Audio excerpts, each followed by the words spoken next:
taught that Allah is closer to us than our jugular vein. And throughout the sojourn of the Honorable Elijah Muhammad's teaching in America, he drove home the reality that the key to our salvation and the key to our rise is the knowledge of self. So, as I studied our teachings and went into detail and chased rabbits like everybody else did that studies our teachings, I discovered one important thing, that our ancestors had a practice called trance. It's associated with meditation today, but it's the actual state of altered consciousness that one gets into through the breath that allows them to engage and contact the source of themselves. And that's what's missing from our religion today, right? I mean, we make prayers, we make our supplications, but we really don't go into the self. It's like the knowledge of self is a slogan, but not many people really have self-knowledge because they have not spent the time inwardly gazing and looking at self. There's a part of us that sees everything but can't be seen.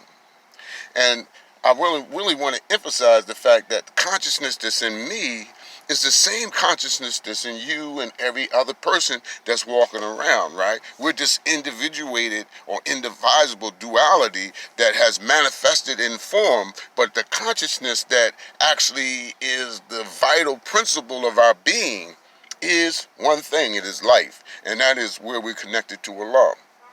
So as we learn to study the teachings of the Honorable Elijah Muhammad, we must also learn and experiment with getting in touch with the source of ourselves, because it is there that we make that contact. They say in the meditation circle that when you get in a state of meditation and you lose contact with everything, but the fact that you exist, that the point of being is beyond your thought process, beyond the little garbage that goes in your head, that's beyond all that, right?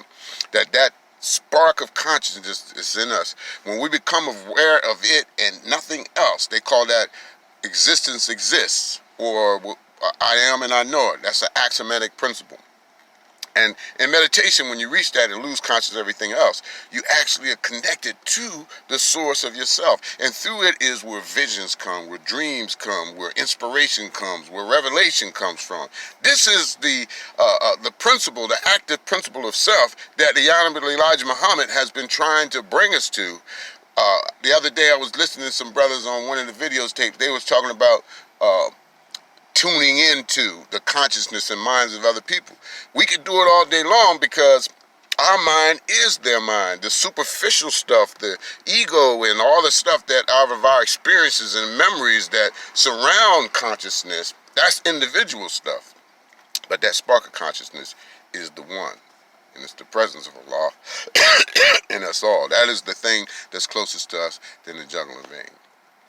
Just a moment of something to think about. I greet you as I'm leaving you as I greet you, rather. Assalamu alaikum, peace be with you.